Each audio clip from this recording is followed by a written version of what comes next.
Red lights are flashing, klaxons are sounding, and it's all hands to battle stations. Why do these things always happen on a Thursday? This time, a bloody great fleet carrier's popped right out of witch space directly in front of the orbital. Or behind it, or, you know, round the side. It's always difficult to tell in space, don't you think? Anyway, this one is covered with strange writing and symbols and has a sort of amateurish, hand painted look about it. A squadron of Eagle fighters take off from the flight deck and approach Hutton. All those not involved in defence of the station are ushered to the shelters to await their fate.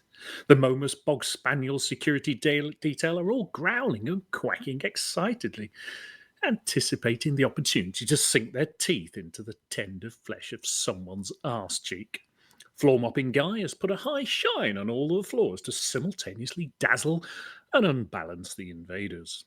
Outside, the Eagles have formed up to cover every approach to Hutton, and their leader, a small man with a Brian Mays haircut, Marty Feldman's eyes, and a Mars bar stuck to his forehead, comes on screen and starts shouting things at the flight crew.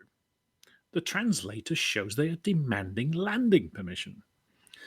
Putting the message through the translator-tron in the orbital, they appear to be demanding something called blood wine, and have declared honour on Alvin's house, which sounds threatening, but he's very impressed. They're granted landing permission and are met by a welcoming party at the docking bay. One glance at their weapons and docking crew break out the large spanners and give them a thorough thumping, at which point the latex masks are ripped off and a group of middle-aged cosplayers put up their hands in surrender. We'd forgotten that it was the Trek convention on the station tomorrow. Rather sheepishly, while they're all being patched up by Nurse Wyeth, a voice can be heard from the broadcast tower. Our mics are live.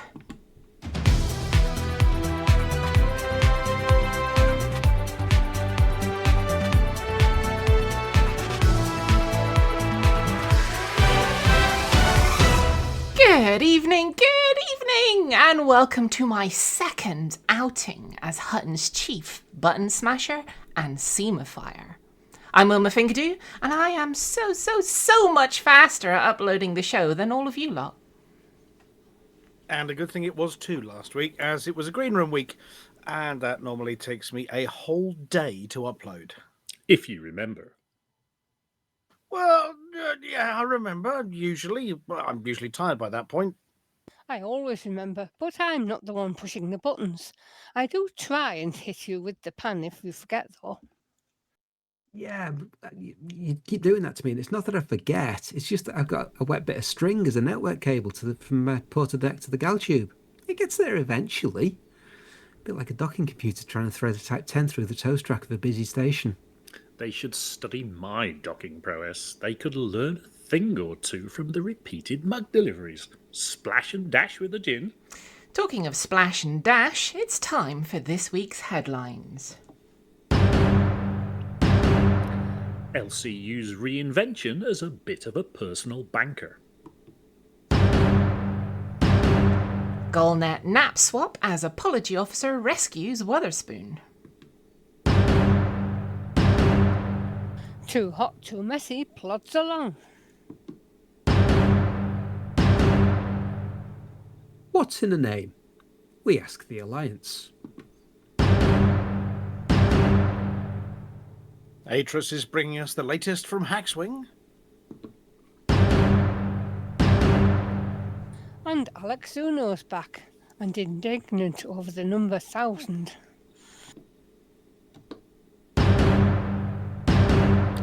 Finally, we bring up the rear with Hutton's latest BGS news.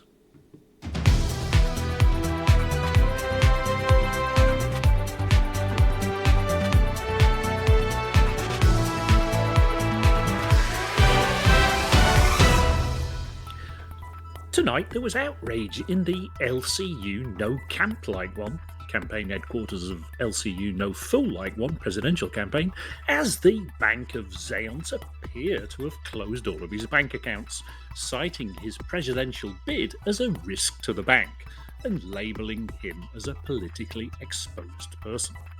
LCU was swift to rebut the accusation, saying that any claims that he was exposed, politically or otherwise, were totally untrue.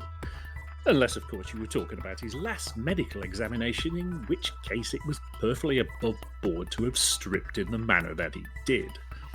Of course, the nurse performing the examination, part of the requirement of any presidential candidate to be a fit and proper person and definitely human, was admitted to a nearby infirmary and had to be given the smelling salts and a leaflet about PTSD. LCU did ask how he was supposed to know that all he had to do was to get a little prick, and the computer did the rest. Anyway, the closure of his Bank of Zeons account is said not to have been related to his exposure, but as a result of his ongoing balance being far too low for a political candidate, and as such they've suggested alternative banking solutions, including stashing it all on his own fleet carrier, stuffing it under a mattress, and isn't his wallet big enough for that little wad of cash? It has left LCU in a predicament where he no longer is able to access his billions, acquired through vast amounts of exobiology and exploration, and a number of his clones having to borrow off friends. Political commentators have been fast to point the finger at incumbent President Hudson and have suggested that he has undue influence with the bank, ruling out all but the richest candidates, and by extension they mean Hudson himself, and of course ultra-squillionaire Rackham. LCU has fought back as he is working on a complex barter system where for every 1,000 leaflets delivered to Federation space he donates some of the Gnosis avian cheese, so rare, and to some so pungent, that very few people in the galaxy own some. Of course, federal taxation authorities are currently devising a new avian cheese tax and deliberating on whether to classify it as a foodstuff, poison, rare of mass destruction, or novelty toy. Further to last week's report that Commander Wotherspoon of the Galnet News Digest had been kidnapped and forced to write propaganda for the Empire, we're delighted to say that expert negotiators working for Hutton Orbital have managed to secure his release. This didn't come without a cost, and in this case the team were looking for a willing volunteer for a hostage exchange. Not managing to find one, they looked through the archives for likely candidates, the kind of exchange that involved swapping the Wotherspoon for a super spy with expert escapology skills and a tendency to exact extreme prejudice on his, her, or their captors. The kind of person that stares out from movie posters from action blockbusters and gets mad at someone being mean to his dog or her mum. Of course, Hutton being Hutton, and Commander Rampage now being ruled out due to extreme age and infirmary after his various injuries, they drew a blank. So, they drew lots. And who was to get the short straw but Hutton's own apology officer? They weren't present when the draw was done and didn't answer the doorbell, but likely the crew's quarters after that incident with Cecil were detachable from the station. So, a waiting Type 9 was loaded up with the accommodation suite, which was marginally larger than a cargo canister, but only just, and the whole package was swapped with a waiting Imperial Cutter cargo pod containing the Wotherspoon just in time for this week's show. We've attempted to contact the apology officer to determine what their escape plan is. We've posted a Tunnux tea cake with a file in it, and of course secret plans for the detention centre written in authentic Ouija. But all we can hear is snoring and yawning. What dastardly task will they set for the apology officer to this week? Will the results be dipped in molten cheese and served on a stick? Will they have to partake in sordid bacchanalian orgies dressed in nothing but a toga? Only time will tell. The good news is that we managed to find the latest Hutton Helper results scrolled on a piece of paper in the studio. But by next week, we're looking for new candidates to be swapped to the Empire, as we reckon there's only one person capable of being latibulated, desalinated, shuggled, mitigated, exploded, launched, verified, motivated, evacuated, ejected, manhandled or woman-handled, deliquesced and then smeared, deflected, emphasized, astrophized, lasered in the face, snuffed, flipped, flopped, mistranslated to and from Spanish, frothed, chilled, Mugged, ginned, wrapped up with a pretty bow, shipped, shot, rescued, stewed in their own juices, battered and deep fried, dead dropped, painted and rolled down a hill, destroyed, bought, phoned in, squeezed, inflated, patched, liquidated, evaporated, smelled, licked, discombobulated, recombobulated, mutinied or mutated, headbutted, eviscerated, compressed, enveloped, strained, fermented, murderized with an S, interrobanged, upcycled, violently downcycled, disallowed, reallowed after consulting VAR, loved, adored, cherished, and probinated like our apology officer, and we might need them back.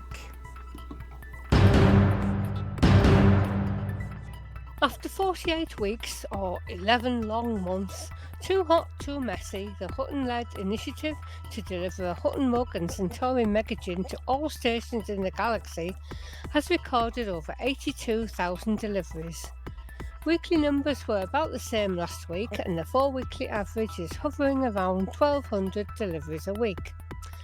No new commanders joined this week, leaving the number signed up to 292, who are spread across 96 squadrons. Hutton still has the largest contingent with 93 commanders who have delivered over 43,000 mugs. The Buckyball Racing Club are in second place, closing on 5,000 deliveries. The Winged Hussars are holding third, and not having moved in the week from 3,150, the Paladins are in fourth with 1950, the Order of 12 have over 1,600 in fifth, the Burpit are sixth, the Anti-Xeno Initiative are seventh, the Soteria Accord are eighth, and the Undead are ninth. Elite Dangerous NZ are 10th. Membership of the 1,000 Club remains at 10 squadrons. Commander Chicks is still leading the deliveries table with almost 12,400 mugs delivered. Waller 81 is second, over 10,200 deliveries, ahead of Nem in third with 6,400 deliveries. Sheer Blackwood is in fourth place with over 4,800, ahead of Infinite Dreamer in fifth, who has just broken 3,000. Torquay Mouse is in sixth, ahead of LDSK in seventh. Border Reader's recent push has taken him into a clear 8th place, 100 ahead of Reese Lang in 9th. Sinister Hedgehog concludes the top 10. The 1,000 Club still has 13 members as Val Sylvana's renewed push didn't quite break the 1,000 mark. Maybe next week. Of course we know all this because it is tracked live in the Too Hot, Too Messy event page in the Hutton Helper. Additionally, there's a chance to win a real-world, dishwasher unsafe, self-cleaning so that you don't have to, Hutton mug.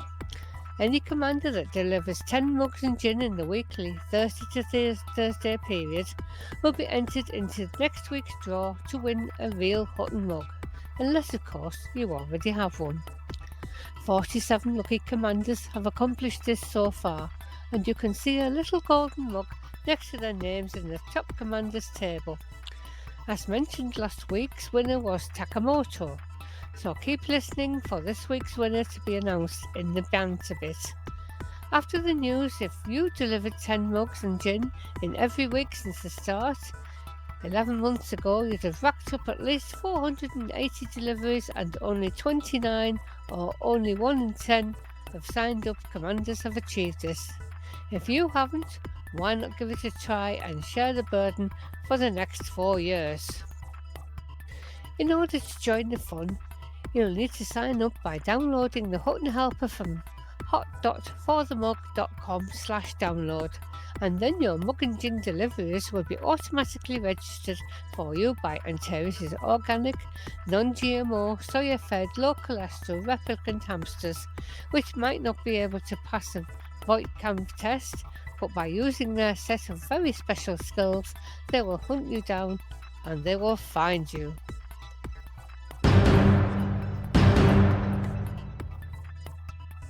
The Alliance.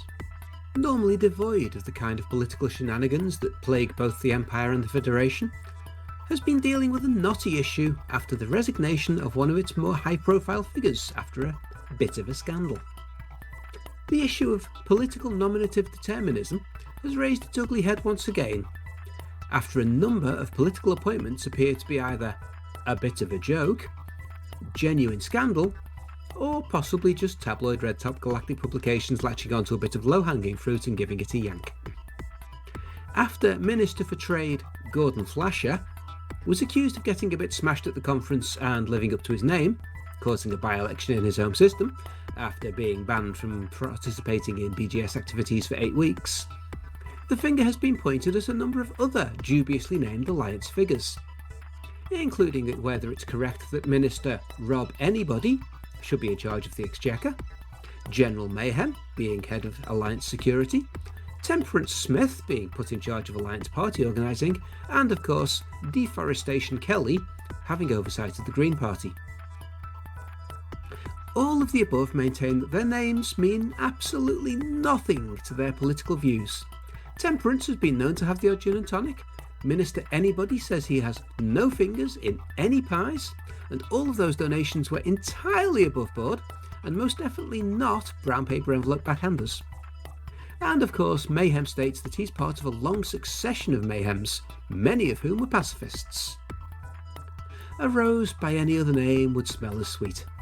But is there some truth in the accusations that if it looks like a duck, quacks like a duck, and waddles like a duck, it's probably not a chicken?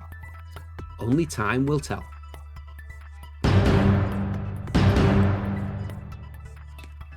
Good evening, truckers. Atris 5060 reporting in with all the latest updates on the Thargoid War. 2 maelstroms have been reduced to below 100 systems under Thargoid control. That's a nice small number, isn't it? With the remaining maelstroms losing territory. Humanity's taking back control in this fight, and we've got the Thargoids on the ropes. I'm going to be first one at the turnbuckle. AX, or is it Axe groups, including our very own illustrious Hackswing, yay, and our allies in Mode, or is it MODE, have been making quick work of the Thargoids, regaining territory at an incredibly fast rate. So fast I can't keep up with it. I'll probably have to talk to Alex later. The Thargoids are back under 1,000 systems under their control. There's a little bit more on that in a minute. And we've once again limited them to no invasions this week, and only a handful of populated alerts. Oya and Haddad maelstroms have been pushed back dramatically. That's fantastic, that is. With only 30 systems remaining under control of the Oya maelstrom and 65 for the Haddad maelstrom.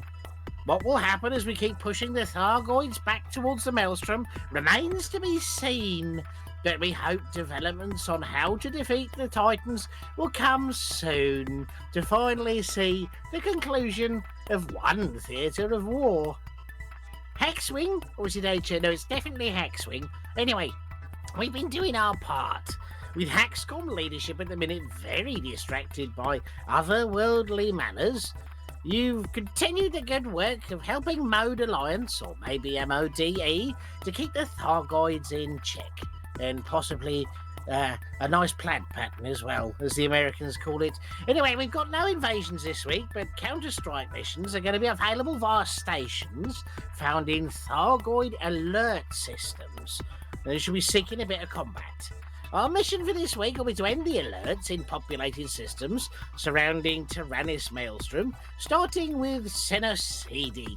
You can find it if you look on a map. It's got little symbols next to it, or you can type in the top box. Anyway, after we clear those, we'll be moving to the other alerts across different maelstroms. Let's keep up the good work of keeping the Thargoids contained and retaking control of the bubble. Good luck out there, truckers. For the mug. Our latest report from the Empire of the Fight paints a similar picture, though there has been a little argument about Galnet reporting the number 1,000 shortly before it was not 1,000 anymore. Alex Zuno explains. In week 31, commanders repelled all 24 alerts with 17 inhabited, defended all 5 invasions at HIPs 20899, 29596 and 20890. Unctity and Coco O, and evicted 46 control systems with recaptures at Mooncake, Hips 205, 09 and 24329, Visnero, Horseshoe, Call 285 Sector ZE-PC 6-11, and Vogel Mangle beginning recovery. That becomes a total of 75 systems won versus the meagre 24 attacks. Contrary to the shameful Vox Galactica article in which the fraudulent Jade Sanderlin claims over 1,000 Thargoid systems, this number fell below said 1,000 on the day of publication and is now at most 965. Maelstrom's Haddad and Thor were manipulated into losing 2 attacks each, and Lei Gong losing 4. So severe is our crippling of the Thargoid front that Maelstrom already is short 1 attack this week, and Lei Gong short 2. As warm thanks for giving much of your time on Thursday evenings to the distinct enjoyment of the Imperial Navy Mathematics Department, we invite the Hutton Orbital Truckers Cooperative to choose 1 or more Thargoid-controlled targets of reasonable strength for expedited eviction. Approximately, this could be 1 previously populated system at around 25 years from a light maelstrom, or 3 empty systems at a similar distance. However you decide, be it by asking the Hutton Antizeno Wing, your audience, or for Alvin to put Royal Port onto a galaxy map, your choice named from the relative comfort of Studio 5 will be made very much alien-free by the weekend. Much like recent weeks, you could argue that there is bugger all of much interest going on in Hutton space. 6 systems are on the naughty step, and 1 minor issue is flagged on the Master Control Situation Display panel board, but more on those stories coming up. For the 3rd week in a row, we have 2 systems locked in a wooden spoon packed on 30. However, this week it's our old favourite Barnard Star dropping 8 points and Ross 671 dropping 5. Barnard Star has an election for 2nd place, which 10th Fleet are contesting, a warp ending, 3 infrastructure failures and a blight, all of which are causing Hutton truckers to be elated. It doesn't take much, they're easily pleased. Ross 671 has a war tying up at over 1/3 of influence, so there's nothing much to be done in either system this week. Ooh, that sound means breaking news. Ross 671 has snatched the wooden spoon from Barnard Star between the start of the show and the BDS by losing 2 more points. Topping 3 points to 31, Stein 2051 has both an election and a civil war pending, which will tie up much of system influence for the forthcoming week. A war for 2nd place has just started in 36 Offiyuki, dropping it to 34. Terrorists are running amok in Y0855-0714, so ship in weapons to the medium pad at Yamazaki Landing and hand in any Hutton bounties you may acquire. Still maintaining its point-a-week upward trend, the notoriously hard-to-move Epsilon Indy has managed to soar to the anxiety-inducing heights of 38.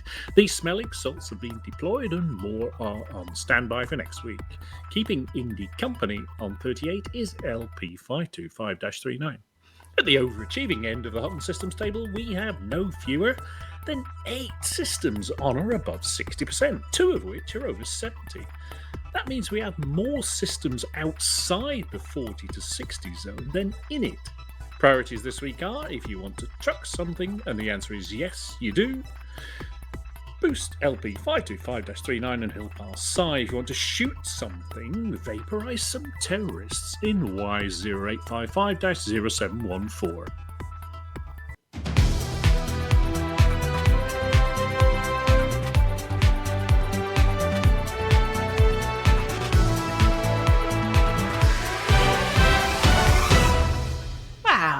Was mostly seamless. So as you all know, tonight I'm on Seamless. decks. Yeah, seamless. I have a button here for that. Seamless. There we go. I thought you weren't going to go with the extra music there since I had about 30 seconds left. But you did. Somebody did. I did. Yeah, I did. You deserve the exit music. You know, you got to make that exit, you know. No, I mean the background talkie music. Oh no, I was on the ball with that. Plinkety plink. We have like 20 minutes of plinkety plink, and then it ends abruptly.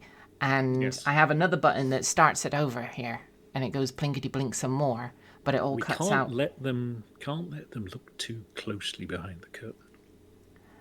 No, you can't let them peek under the skirts too. Oh no, bit of ankle. Oh, Yes. That's way too much for your average trucker. Yes. They definitely don't want to look at my skirt. That's just not pleasant. Oh God! So tonight we have Dave, Hello. also known as Vantian. How are you? Yeah, not bad, not bad. I've managed to move the plates over between the Shady Lady 2 to the Shady Lady 3. Oh. So she's still called the Shady Lady now. I was expecting it to take 2 weeks, but about 30 seconds after I pushed the button, they said, no, change it now or your ship's going to be impounded. At which point it was, but I'm not ready.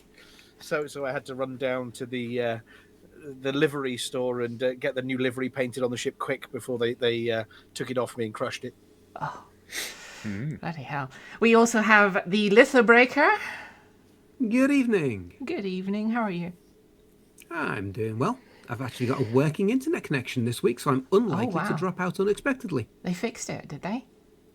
Yeah, they tried yanking on the bit of wire between me and the gal web, but it wasn't that. It turns out it was a dodgy router at this end. So they shipped me a new one, and I plugged it in, and suddenly it started working. Bless. Well, that is good news. We have the mustachioed chicks. Hello. Hello. How are you? Very good. Very, very good. My internet went all dodgy this afternoon. Copycat. First time in since I've had it. When they pull the wire on yours, Litho, did they break the router because when they pull the wire, the router keeps hitting the wall? Yeah, it fell off the table. Right. So they basically just switched it off and switched it back on again. Yeah. I think that's what they did with mine today. And saving the best for last, we have the amazing Flossy. Oh, thank you. How are you, Flossy? I am very well, thank you. I hope you are too. Yeah, I'm good. I'm a little bit nervous with all these buttons. They're very tempting to push. Yes, don't eat them all at once. So Yeah, did we... it's quite nice because I've got my feet up. Yourself. Yeah, I've completely got my feet up this evening. This is glorious. I've got a cold drink in one hand and my feet up on, a chair over there, and I'm not having to push any buttons. This is marvelous. Yeah, could you move your feet away from the microphone a bit? The smell's wafting through. It's, So do we have a Frontier live stream? No. no. They've gone biannually or something now. They've gone periodic, like Halley's Comet, one every 76 years. Yeah. Approximately. Approximately. I thought it was 60-odd years for Halley's Comet. 76. Approximately. 76, is it? Bloody hell. A Well, long time. do we have any space news? Oh yes, we've always got space. Space news. Yeah.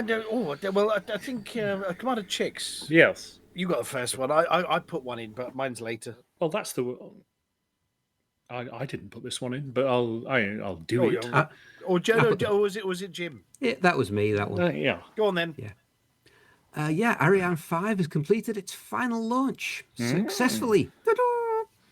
So Europe's proud Ariane 5 rocket was something like 117 launches and only 2 catastrophic failures. So very, very good hit rate.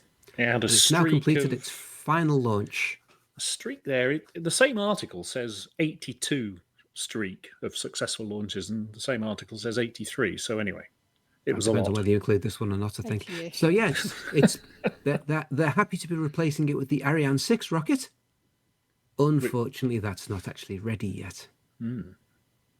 So as of How long has it got earlier before this it gets week- ready? Oh, it was ready years ago. Ah. So real soon now, TM. Next year. So what's different about Ariane 6 to Ariane 5? It's much bigger. It's got a different number on the end. Yeah.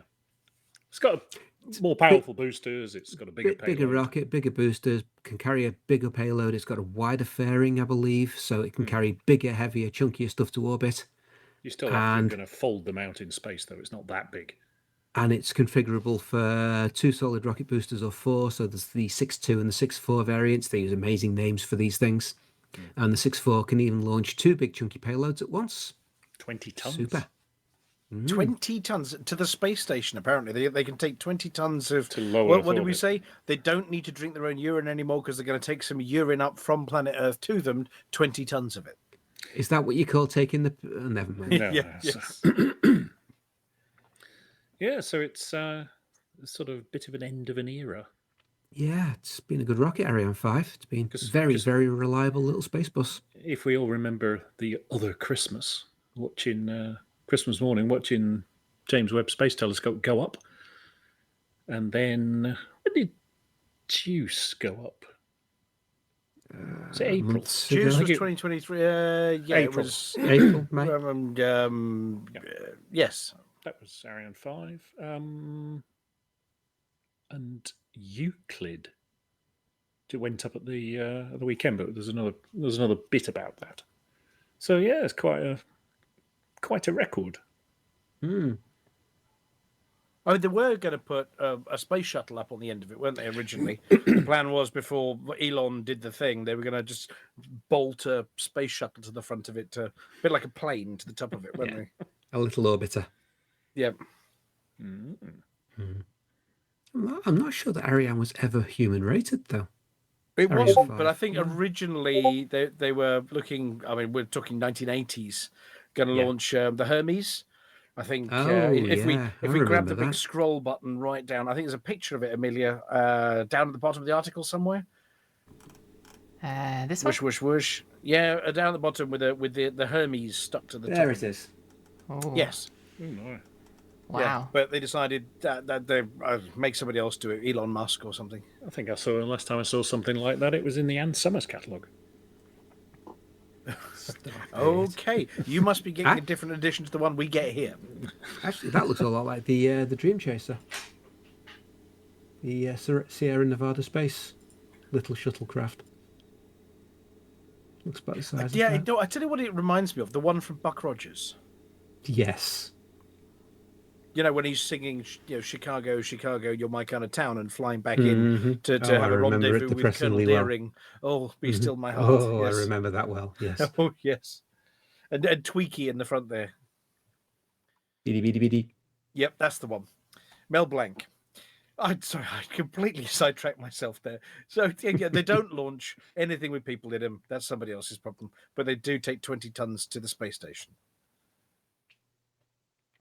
There we go. Right, who wants the second one? Oh, you were just touching on that, weren't you, Chicks, just now? You mentioned Euclidean things. Have we lost Chicks? Uh-oh. No, he's broken. Chicks has muted himself. I was just Which is never a muted bad the thing, sound of myself being asked if I would like a cup of tea by my assistant. Yes, please. White, no sugar. Love a cup. So Euclid is an interesting mission because it's there to basically find out what the universe is made of, which sounds a bit daft since we only Shoes and ships and sealing wax. Yeah, pretty much paper bags. Because we know what 5% of it, it's kind of the stuff that this microphone is made out of, solid stuff. Matter. Yes. But we know there's more stuff in the universe because of the way it behaves gravitationally. So this thing is basically a ruddy great camera telescope. So Hubble did an exercise a few years ago where it looked at a 2 arc second portion of the sky, which is really quite small, and came up with a sort of map of where it thinks this dark matter is. And they went, well, that works really well. But in order to develop or narrow down what they want to look at next, they need more information. So Euclid will look at 15,000 arc seconds. It's basically a third of the sky, and map it and trying to determine. And then they can refine the models or choose the model they want to proceed with, and then decide how dark matter and dark energy work. So it's all proper groundbreaking stuff or space breaking stuff.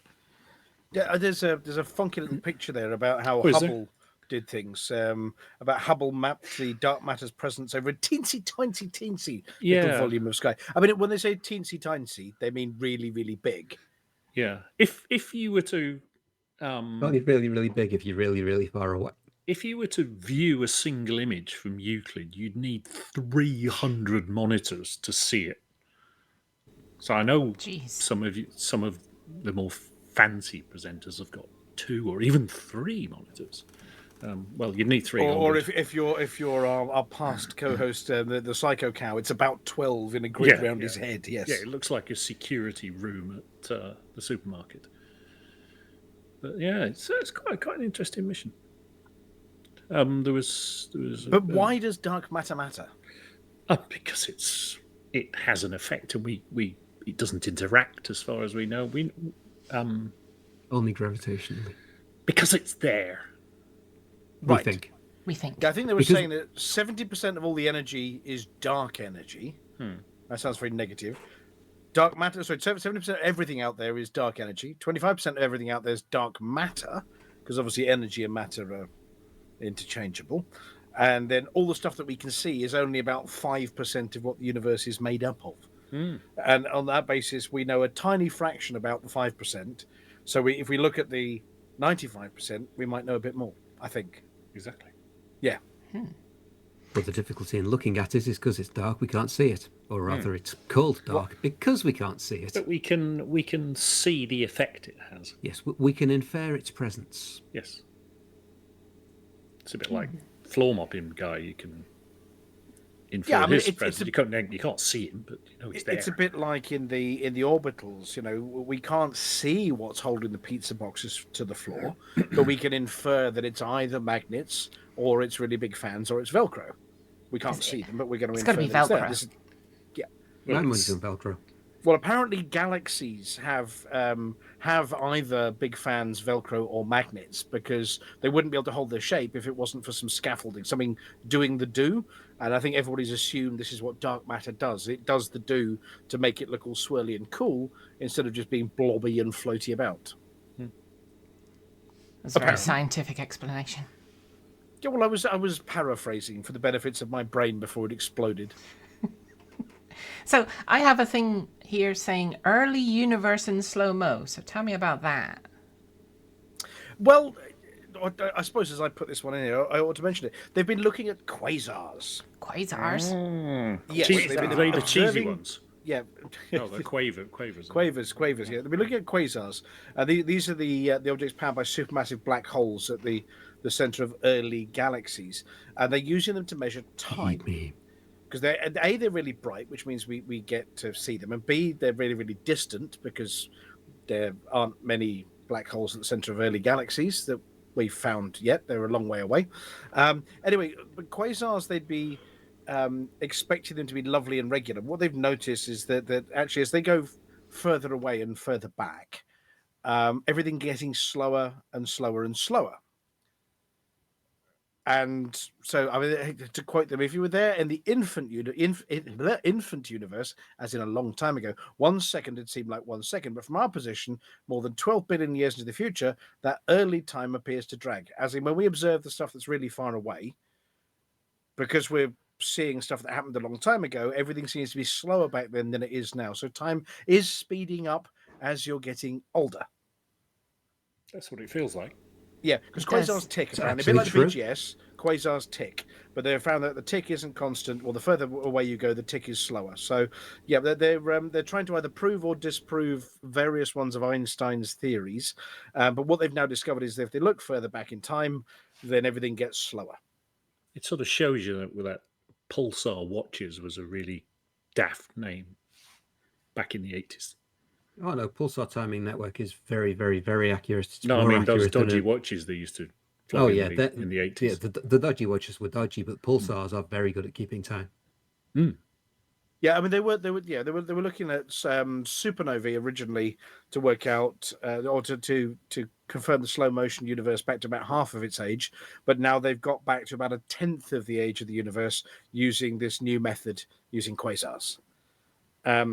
But a bit like the Monty Python song, there, as far as they understand, the expansion is going to continue, and it's going to get larger and emptier That's the current theory. It's not going to go squoosh or another big bang or anything else. It's just getting bigger and bigger and further apart. And Heading time, to the of big course. rip. Yep. In this ever-expanding universe. So yeah, quasars. Measuring time, stuff's getting faster. There we go. But That's really cool. slowly. That is cool. I've got some news this week. Ooh. I'm getting a co-pilot. Ooh. Ooh. Do tell. Does this co-pilot have a name? Yes, her name's Mooncake. I'll just put a picture up on screen. Chookity! I know, right? Chookity! She's And adorable. I suppose if, like Flossy and Chicks, you have no idea what a mooncake is or what Chookity means, fill us in. Come on.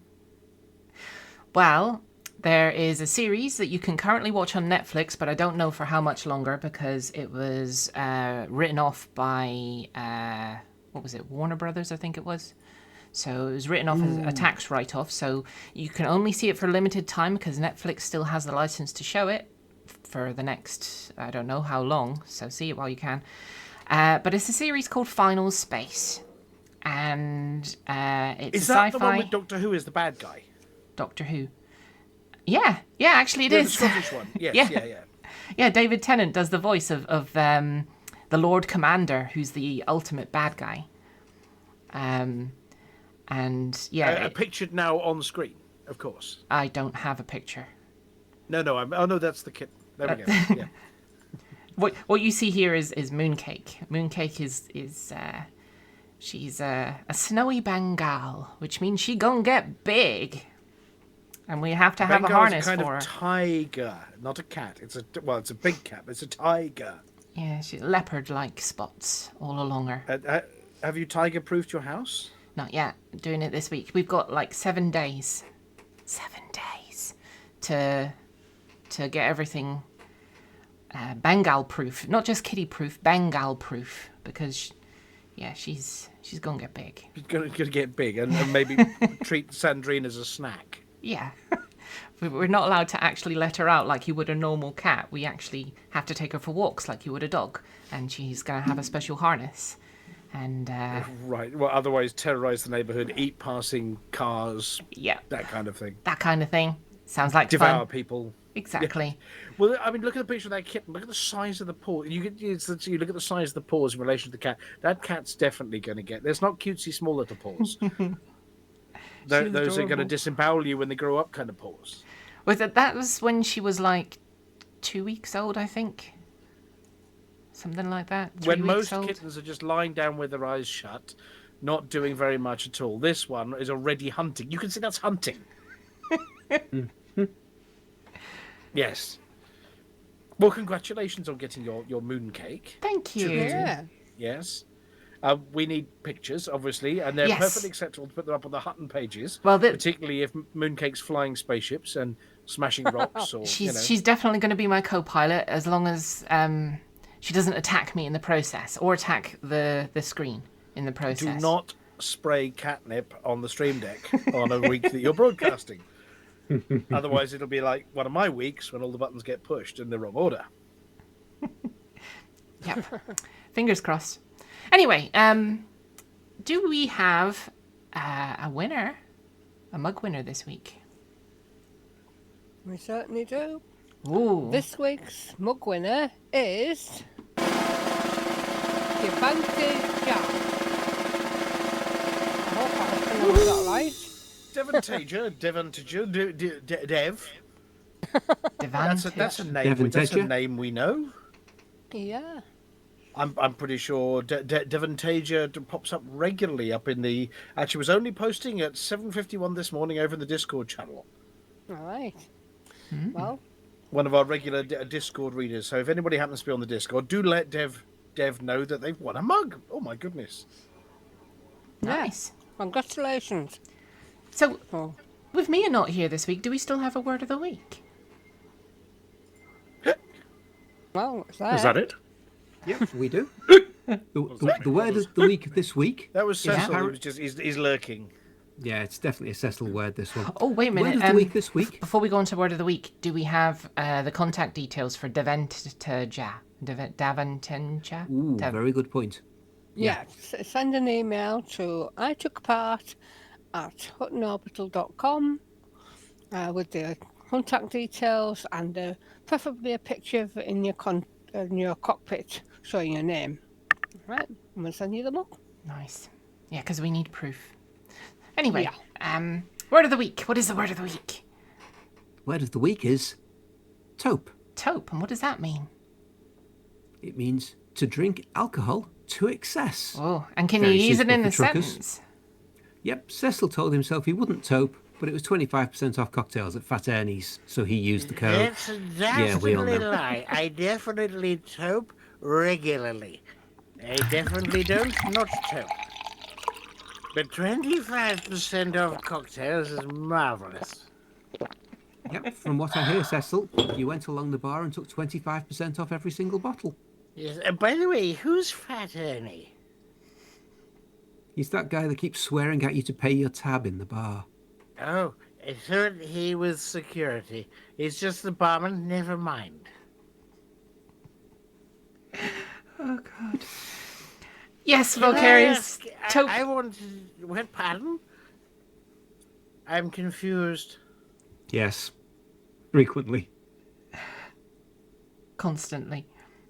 Anyway, can I do the thing this week? Oh, Do you mind if I definitely. do the thing? No, you go for Because it. the apology officer said somebody's got to do the question for this week, Yes. and I've got the important question. Okay. What think we're on set. what on earth do you call an anteater in a snowstorm? Is it still Jeff? Reginald. Jim. No, that's my bowls team. No, you give up? Ha! I've Go beaten on. you. Winston. It's no, he's on the darts team. It's a Blizzardvark. Aardvark! Right. Okay. Put him back in the box, quick. Right. I suppose just in case Amelia's not ready. Amelia, you ready with the buttons? Oh, yes, yeah. And Flossy, are you ready with the words that go after the buttons? I am, yes. And have we got a Valkyrius proof intro, or have we got the original intro? The original. Well, so no, tough Valkyrius. Yeah. Oh, what? The Yes. original, the short version. The short version of Valkyrius. You heard it last week. You can't have your way every single week. So, Maestro and Maestress, please take it away.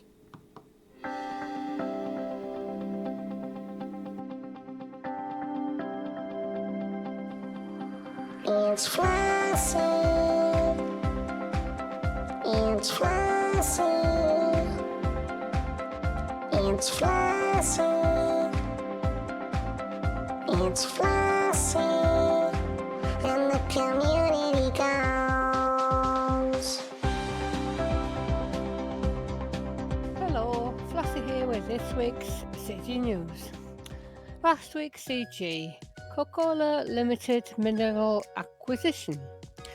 Finished 3/4 way between tiers 1 and 2, with 297,860 units collected by 804 participants. And this week, there are no CGs this week. And that's it for this week's CG News. Flossy told you what to do. Thank you, Flossy. And now, thanks to the sacrifice of the apology officer, we're very happy to be able to present all the properly digested news from around the galaxy again.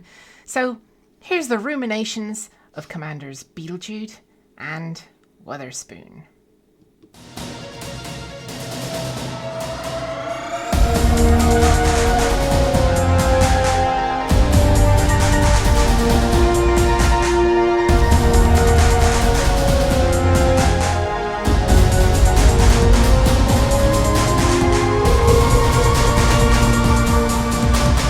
Galnet News Digest, 6th of July 3309. We read the news so you don't have to. In this week's news, we tell you about the data that didn't splatter. Humanity scores a clean sweep against the Thargoids, and a not very exciting mining initiative concludes.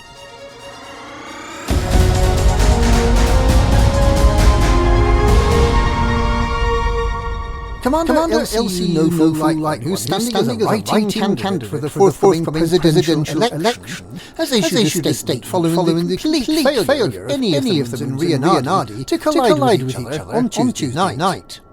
Having predicted that Moons 8B and 8C would collide, potentially flattening the data and social settlements under millions of tons of rock, and after demanding that the Pilot Federation mount a full-scale megaship evacuation from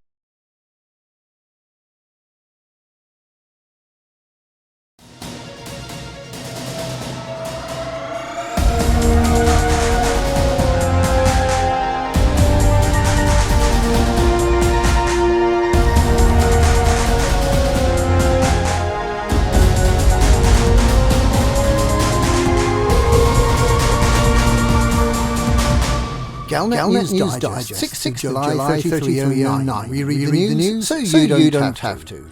In this week's news, we tell you about the data that didn't splatter. Humanity scores a clean sweep against the Thargoids, and a not very exciting mining initiative concludes.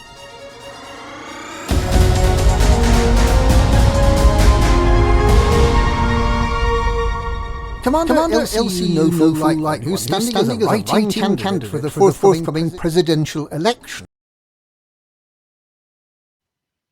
Hello. Oh, we seem to. No, see, that's probably my fault. I've probably wired up the A to B and the B to C and the C to D. And oops, terribly sorry. Amelia is currently crawling under the desk, finding all the wires that I put in the wrong place and trying to fix them. Amelia, update from you. Has anything caught fire? No, it all seems standard. It all seems standard. Well, I can't figure out why it's echoing. Do you want to give it a go, or shall I? I think I may have a backup copy here that I can hit the magic buttons on if you get stuck. Yep. You know what? Let's try your magic button instead of my magic button. I'm just going to go and find it, and I've no idea on the volume levels or anything else. But let me see whether. Right, everybody, tell me whether this one works. Hang on. How's that? Are we hearing it?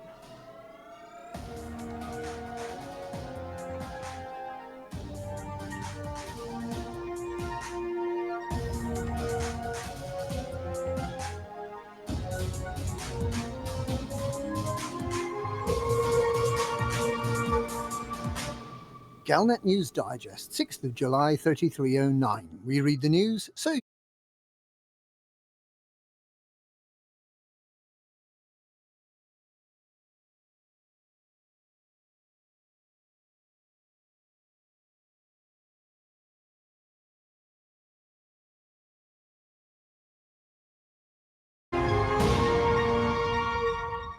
Commander LCU No-Fool who's standing as a writing candidate for the forthcoming presidential election, has issued a statement following the complete failure of any of the moons in Rianardi to collide with each other on Tuesday night. Having predicted that moons 8B and 8C would collide, potentially flattening the data and soso settlements under millions of tons of rock, and after demanding that the Pilots Federation mount a full-scale megaship evacuation for the 35 inhabitants of the two settlements, Commander No-Fool was left with some explaining to do after the crowd of onlookers and space tourists saw the moons approach to around 100 kilometers of each other and then drift apart again. There was no satisfying grinding of human bone between a moon-sized pestle and mortar, leaving some of those who had expended tritium to bring their fleet carriers over for a ringside seat feeling cheated. It is this that Commander No-Fool addressed in his statement. I would like to offer my sincere apologies to the galactic community for the complete mess my staff made of the prediction for the Rianardi collision that did not occur on the 4th of July 3309.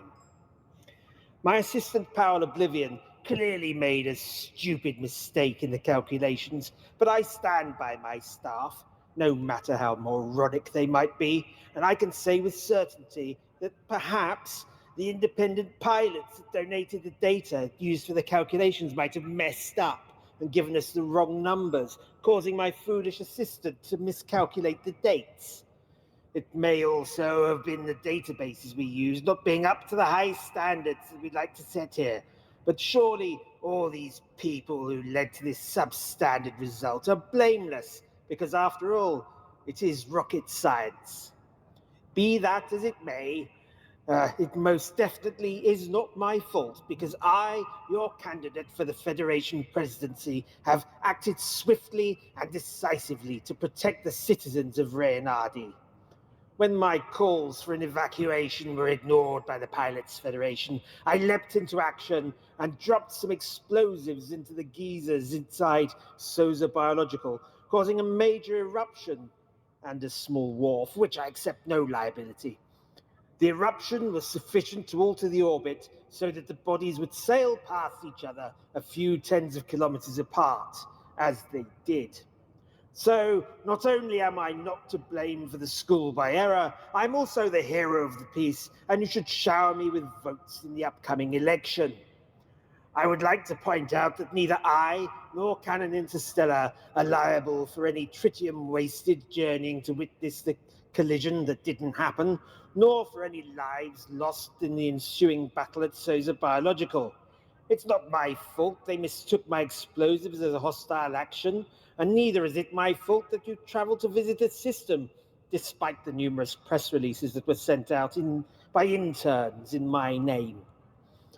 Besides, the Bank of Zeons has closed my account in the politically motivated act that is designed to frustrate my presidential ambitions, so I won't have any money to compensate anyone with. I urge you, my loyal followers, to donate tritium to my fleet carrier, the CRV Flower Vagatia, stationed in Reynardi, so that I can fight these sinister forces that wish to deny you of my presidency. Vote early, vote often, my fellow citizens. Galnet Digest approached the Pilots Federation, but they were unable to comment because they were laughing.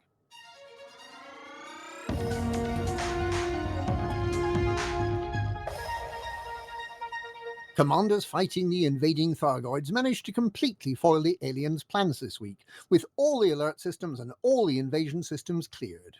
This means that there are no invasion systems this week, and the 32 alert systems has already gone down by one, as pilots got to work sampling tissue and otherwise bothering the celestial starfish of doom early this morning. The Thargoids lost control of another 46 systems, leaving them with 925 star systems, of which 146 previously had a human presence. They've lost nearly a quarter of the systems they held at the beginning of May, leading some to question whether we need to attack the Maelstroms at all. Perhaps we can just push the Thargoids out system by system, the old-fashioned way.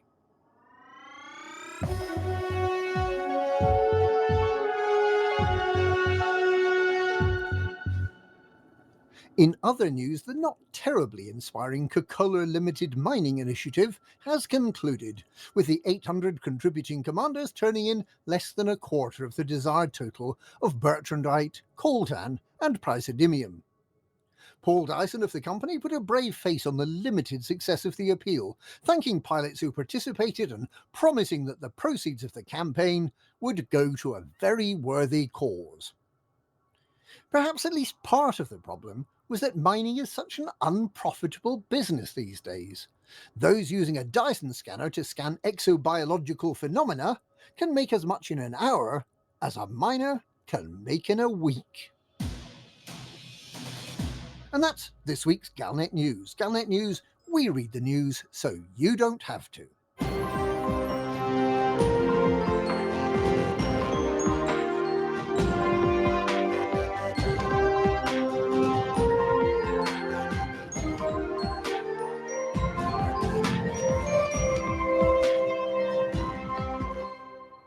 Thank you to Beetlejuice and Wotherspoon for that.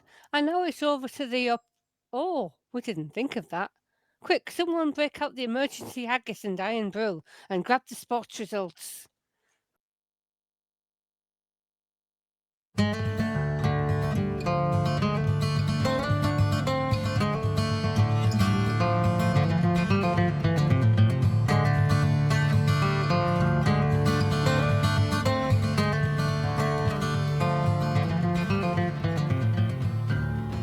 Welcome to the Hutton Helper results, not this week presented by the Apology Officer. It's me. The Hutton Helper results are sponsored by the Hutton Helper, the only third-party resource to come with models of all your previous ships for your fleet carrier ready room. This week, we have the following events. The Final Frontier Shield, the 10 tons of tribbles, 50, Mug Winners Cup, or Cup Winners Cup even, the 5-year mission to gather, engineering mats challenge, the Klingons, thousands of them, Déjà Vu trophy, the Kobayashi Maru, this is not a drill survival challenge, the shuttle to the planet of lightning storms and volcanoes, what could possibly go wrong, extravaganza. So, may you be forced to live long and prosper. The Hutton Helper results are: the Burke jumped 43,000 light years to come first in distance travelled.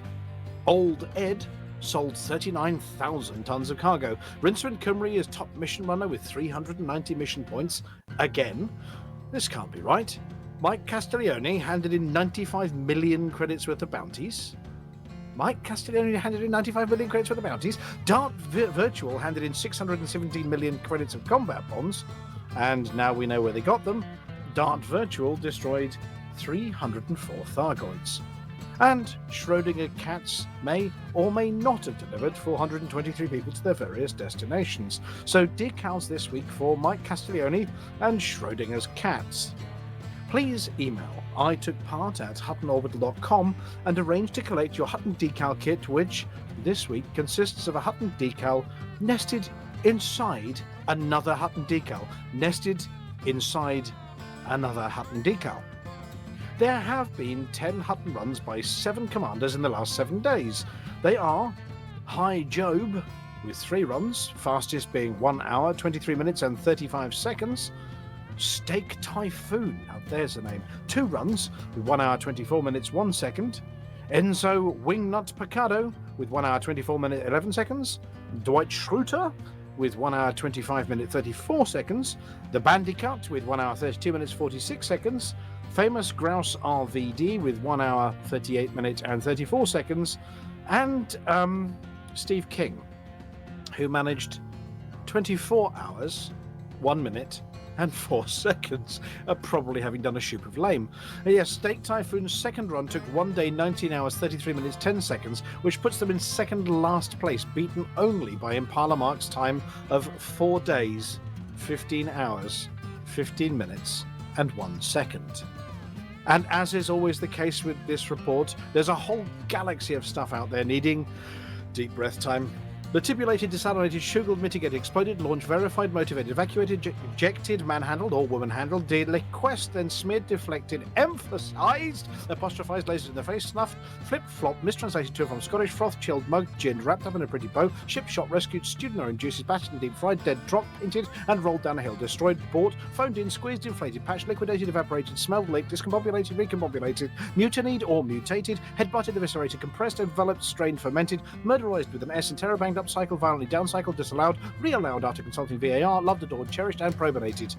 And, deep breath, you can earn yourself a very fetching Hutton decal for doing it. To get involved, you just have to go to hot.forthemug.com and download or sign up for the spectacular Hutton Helper, available in 3 pervasive formats. Let's face it, anything has to be better than covering for the Apology Officer on their week off or being sent to Rurapente for not paying your parking tickets. Anyway, that's it for this week. Back to Studio 5.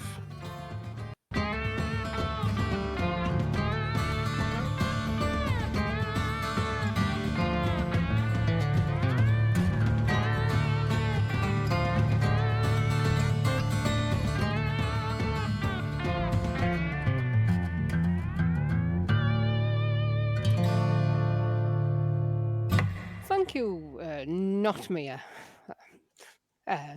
Now we go to Amelia Hawke for the Galnet Race Digest. You are about to listen to Amelia Hawke. She tries all the galaxy's most dangerous rare items, so you don't have to.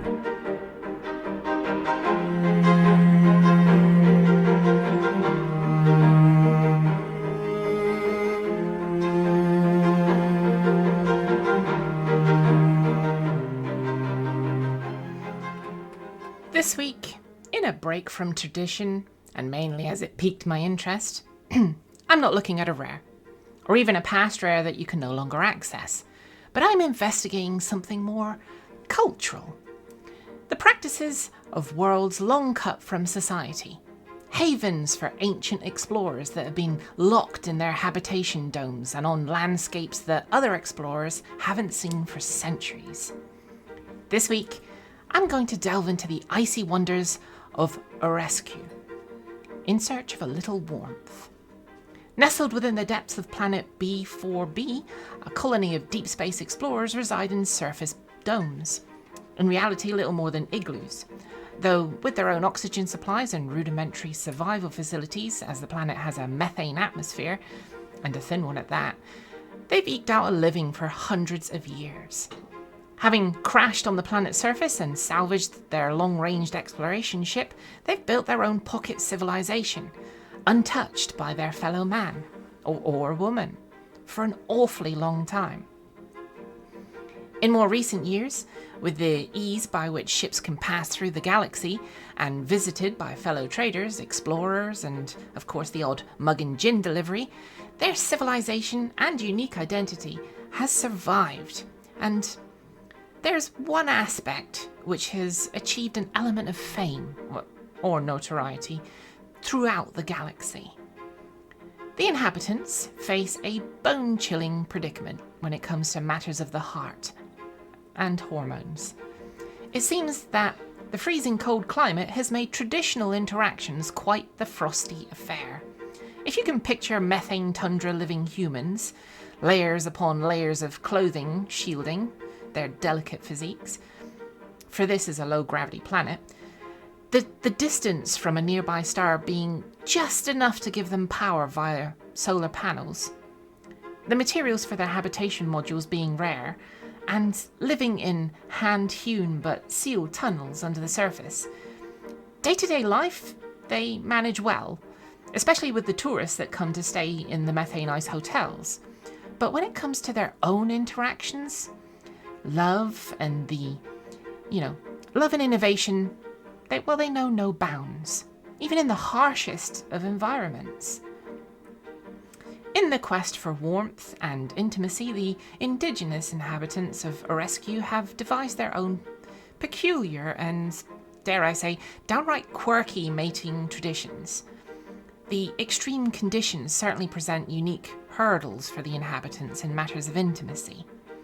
The freezing temperatures can have some rather comical and at times inconvenient effects on certain parts of the anatomy. For starters, the Orescuians must contend with the risk of their vital appendages succumbing to the intense cold. In such freezing temperatures, one can imagine that certain extremities might become susceptible to frostbite, or, to put it humorously, snapping off like a frozen twig. Maintaining a delicate balance between warmth and the desire for connection can be quite the juggling act. To counter these challenges, the Orescuians have become masters of layering clothing, fashioning specialized suits that provide optimal insulation. These multifaceted garments not only shield them from the icy winds, but also feature strategic heating elements to ensure that their vital anatomy stays warm and functional. Think of it as an intergalactic fashion marvel, keeping love alive whilst warding off the hazards of frosty conditions. Additionally, the Orescuians have developed ingenious methods of pre-warming their intimate spaces before engaging in romantic encounters. They utilize a variety of heat sources and warming techniques, ranging from cozy blankets and heating chambers to portable heat packs strategically placed in their attire. This meticulous preparation ensures that their delicate anatomical components are shielded from the harsh bite of the cold and are ready for moments of connection. However, let's not forget the humorous mishaps that can occur when navigating these unique challenges. In the midst of passion and eagerness, the Orosquevians might find themselves unintentionally stuck together due to the freezing temperatures. It's a comical sight, reminiscent of two icicles frozen in an eternal embrace. The Orosquevians, much to my relief, have developed innovative solutions for these moments, such as discreetly carrying tiny vials of warming agents, or employing gentle techniques to gently separate themselves from their frozen entanglements. It's all part of their adventures and humorous journey to find warmth and connection in the face of extreme cold. As for how courting Orosquevians go about the delicate ballet of courtship, dating, and, well, ultimately more intimate encounters, well, they've developed their own unique traditions. First, I encountered the curious case of the Orosquevians' fluffy warmth tango, inspired by the tender courtship rituals of penguins. These intrepid explorers embrace the art of huddling together for heat. Picture a habitation dome in a vast expanse of icy tundra, where groups of individuals gather and waddle, the only way to walk in the dense layers of clothing they need, seeking solace in each other's bodily warmth. The dance begins with a gentle shuffle, progressing into synchronized sliding, and ultimately culminating in a grand, fluffy embrace of collective warmth. For those who are suitably warmed by the tango, some move on to the next step of the ritual. For this, Orosquevians have taken inspiration from yet another resilient creature of the animal kingdom, the emperor penguin. They call it the endearing ice slide of love. With ice as their stage and sliding as their language of love, these pioneers gracefully glide towards their prospective mates. Imagine a majestic dance floor sculpted from the frozen waters where potential partners showcase their agility and slide with flair, all the while keeping their layers intact. A display of elegance and determination as they navigate the treacherous terrain, their hearts longing for a connection that defies the cold. As the frozen moonlight casts a mystical glow upon the icy landscape, we witness the Orosquevians indulging in another peculiar courtship tradition, the synchronized snuggle symphony. Drawing inspiration from the enchanting rituals of emperor penguins and their synchronized incubation, these resourceful beings embrace a harmonious collaboration. Arrayed in snug and padded suits, they gather in large groups and perform intricate rhythmic snuggling patterns. Like an orchestra of intertwined limbs, they create a symphony of warmth, ensuring no corner of their frosty bodies is left untouched by the tender embrace of a fellow Orosquevian, albeit through 15 layers of clothing. A ballet of intimacy and survival in the face of chilling temperatures. Of course, then there's the problem of identification. At some point, you'll want to find a partner of your chosen gender with which you might consider activating your heating element and potentially uncovering the essentials. To which, there's only one solution. Other than a simple fluidity when it comes to your preferences, they whisper a discreet question to the fur-lined hood of the nearest snuggler, and, depending on the answer, retire to a nearby alcove for the next part of the ritual.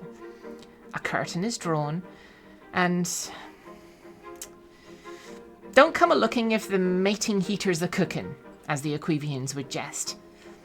In the frosty realm of Oresk, where the extreme cold tests the limits of their intimate endeavours, they have developed a humorous saying to navigate the delicate balance between warmth and passion. It serves as a playful warning, advising others not to intrude upon an amorous encounter if the mating heater is, quite literally, a cooking. If the alcove is glowing, then, well, best not to intrude. As with any heating apparatus, there is a fine line between cosy warmth and scorching discomfort. So, when a passionate rendezvous is in progress and the mating heater reaches its optimum temperature, the Orosquivians jokingly caution others not to intrude, as the temperature might be a little too hot to handle. It's a playful reminder of the delicate balance they strike between the desire for warmth and the need for personal space during intimate moments. Now, I am not a naturally shy person, but I'm sensitive to other people's wishes, and having seen the dancing and sliding and availed myself of a warm snuggle with a few Orosquivians, something to be recommended, by the way, I'm leaving them to the conclusion of their ritual with only a tiny peek. I was given the honorary job of carrying the teapot of warm water to separate any couples that forgot to activate their little heaters, and have very discreetly poured it in the direction of any exposed flesh that has become frozen to someone else's exposed flesh. I averted my eyes, of course, didn't check the temperature, which was a minor problem and caused one young man to squeak in horror and give off a smell of freshly boiled frankfurter, but no lasting harm. I hope. This is Amelia Hawke reporting for the Galnet Rare's Ritual Report, and I've witnessed the Orosquivians getting up to all sorts of things, so you don't have to hunt on Galweb and then have to delete your browser history before someone catches you.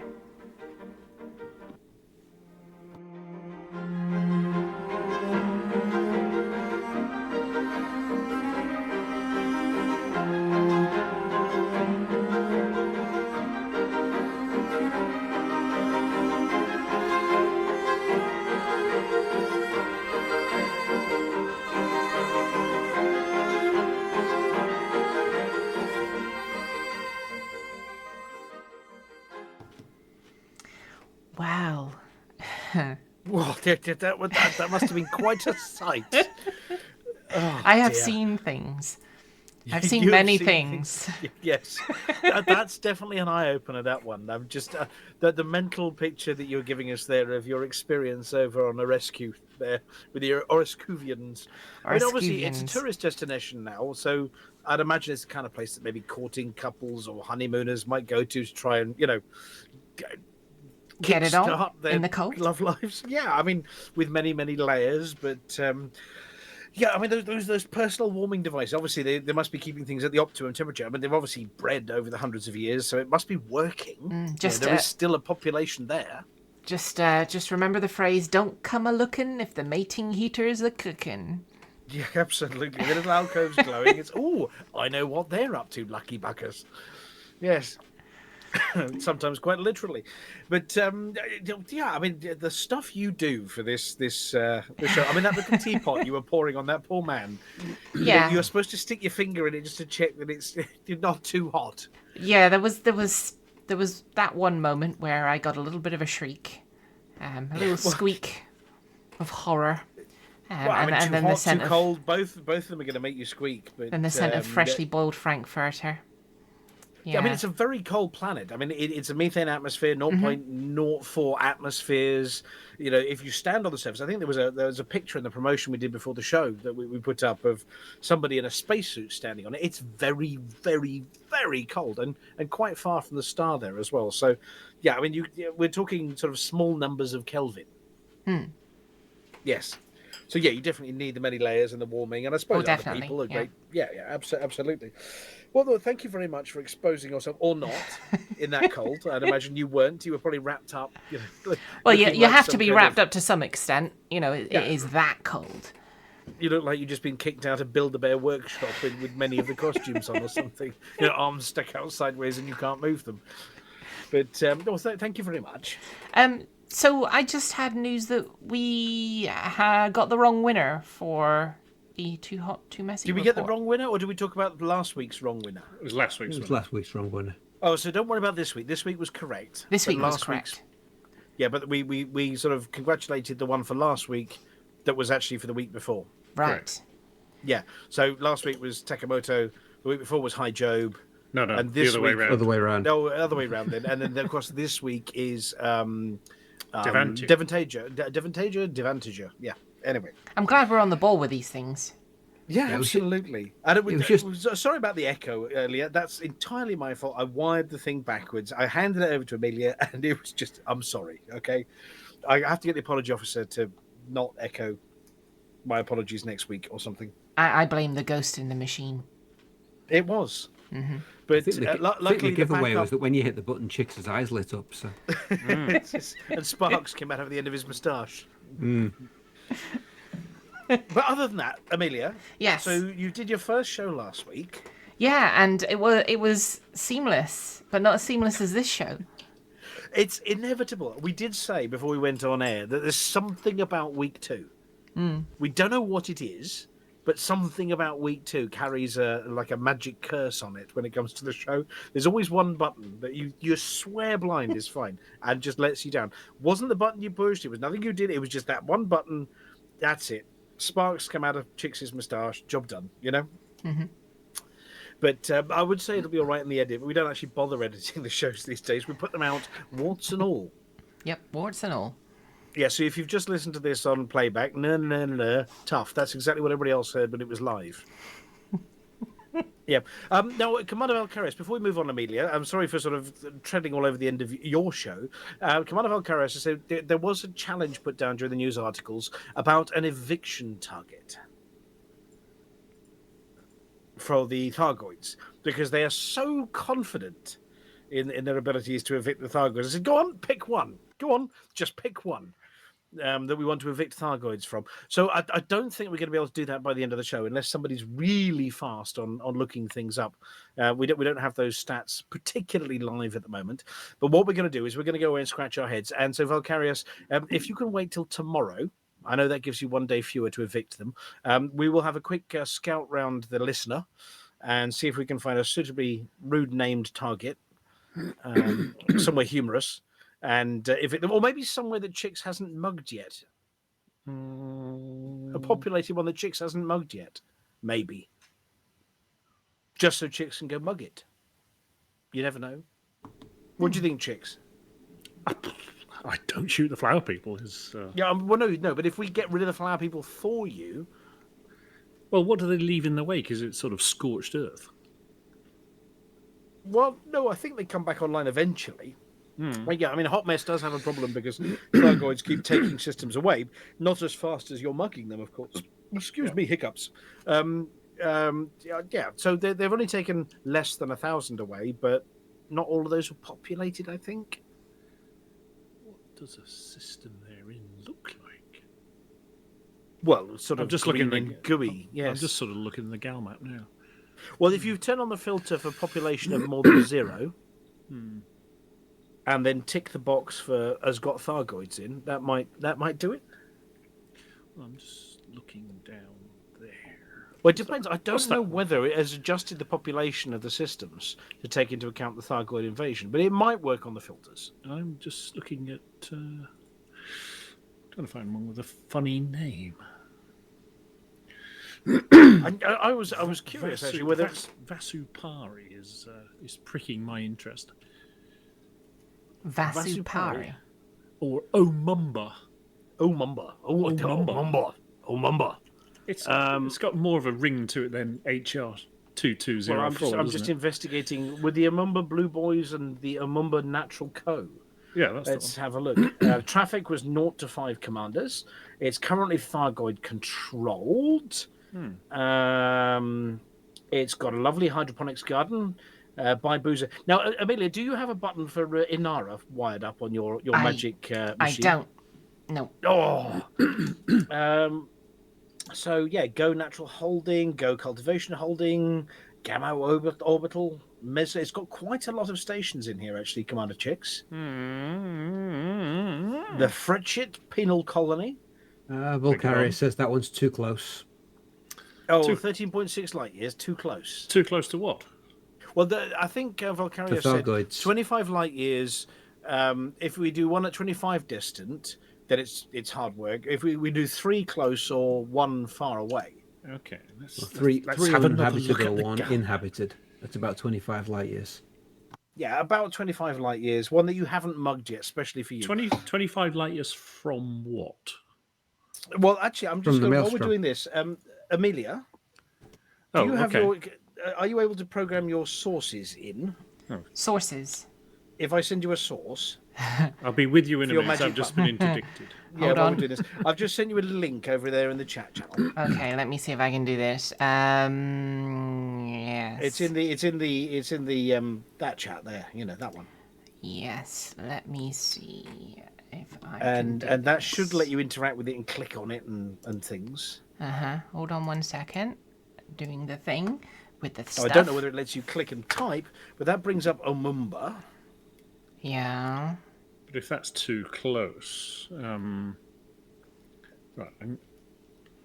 I've evaded the interdiction, so I'm going to take a look. Allegiance Thargoids. So let's have a look for state brackets Thargoid controlled. Okay, I've gathered it up, I think. You've got that Is one up. this- So that's the Omumba system, yes, with the Omumba. bodies and stations. Now, are you able to type when you click on the searching box? Does it let you type in your interact thing if Chicks comes up with another one? How about Wang Quan? Ooh, Pardon? Wanga Quan. Let's have a look at Wanga Quan, shall we? Can you type in Wanga Quan? Are you good at Wanga Quanging? W-A? Hang on, I've put it in the chat there. WANGAKWAN. Wanga Quan. Wangak. Wanga Quan. Yes. Let's have a Wan. look. Allegiance Thargoids, Thargoid controlled. How's that one for Valkyrius?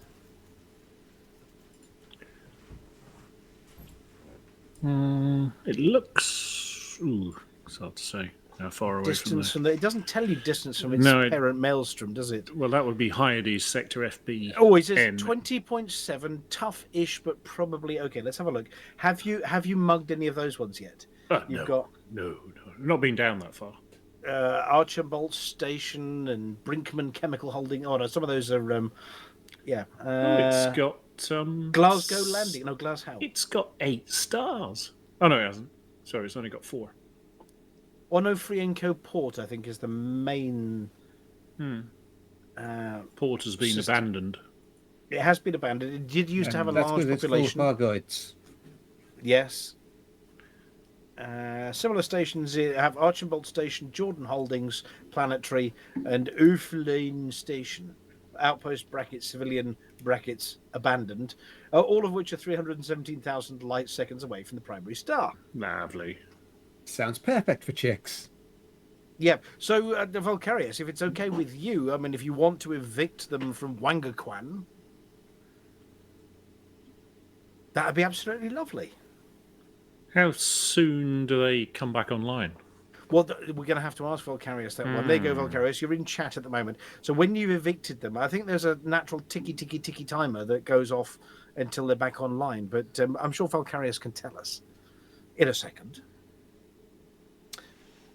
But thank you very much, Amelia, for managing to plop that one up on screen for us. That's my pleasure. 4 weeks. And I noticed it does the white background as well. There's a secret trick as well on these to change the background. Apparently, recovery is 4 weeks, but then Astrofail says currently under 7 days. So somewhere between 4 weeks and 7 days, it comes back online again.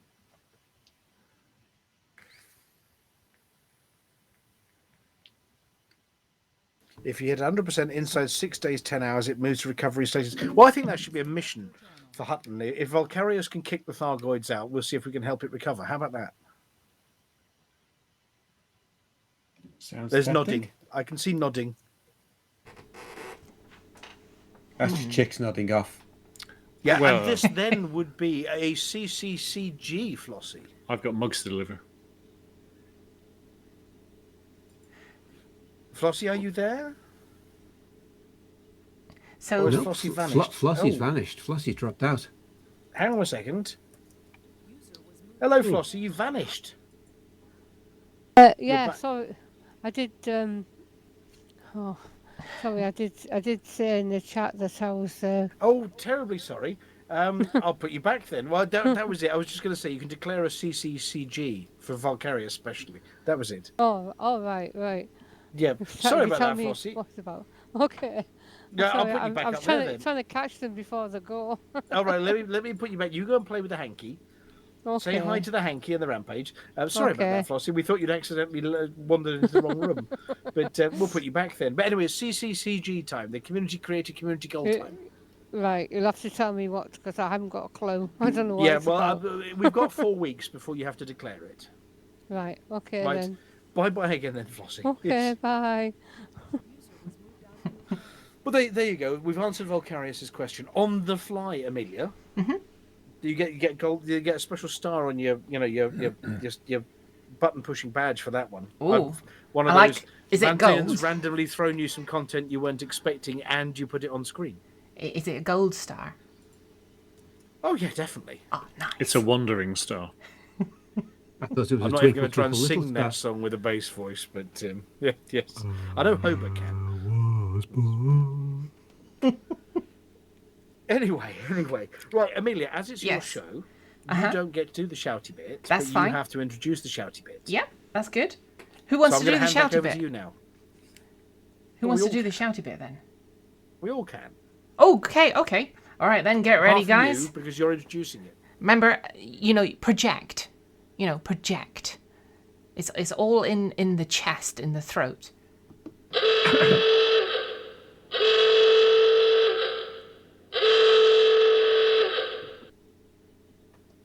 Go on then. For the mug!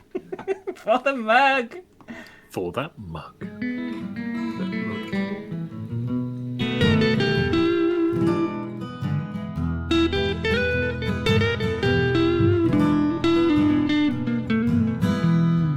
Journey too long, or cargo too small. Profit margins never really mattered at all. We're gonna take the cargo where it's needed today. Super cruising all across the Milky Way. We're taking anything, anytime, anywhere. Loading up the teen out to the brim with the rest for the more, for the more, for the more, for the more. Yeah, you know just where we're coming from. For the more, for the more, for the more, for the more. Yeah, everybody sing the trucker song.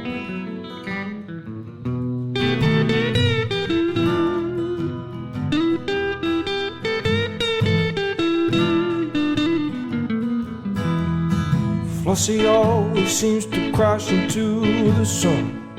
Skibble likes the pilot on the Xbox One. Alvin out the frame, you know he leads us well.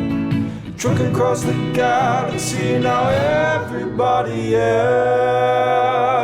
For the more, for the more, for the more, for the more. Yeah, you know just where we're coming from.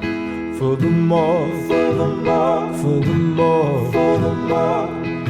Everybody sing the Hutton Trucker song. For the more, for the more, for the more.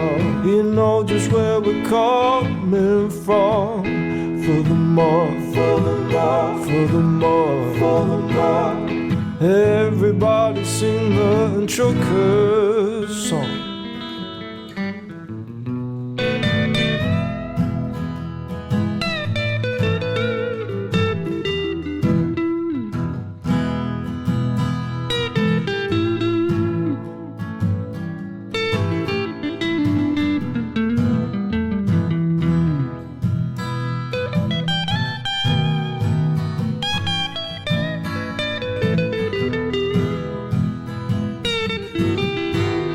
So give me a large path that I can land on, and I'll give you cargo and sing you my song.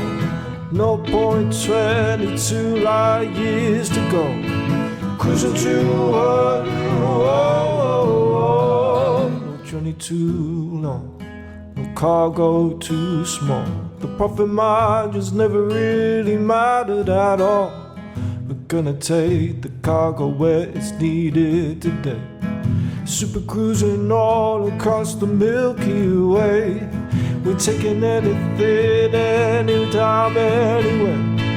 shout it out loud, loud. You don't even care for the more, for the more, for the more, for the more. Yeah, you know just where we're coming from.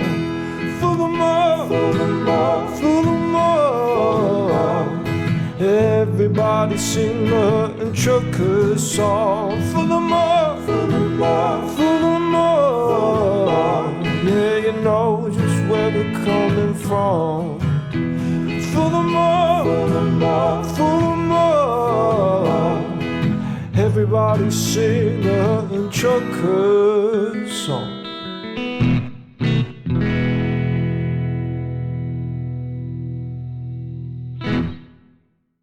Well, ladies and gentlemen, that is the end of the show. Everyone's buggered off now, so why don't you bugger off too? Seamless.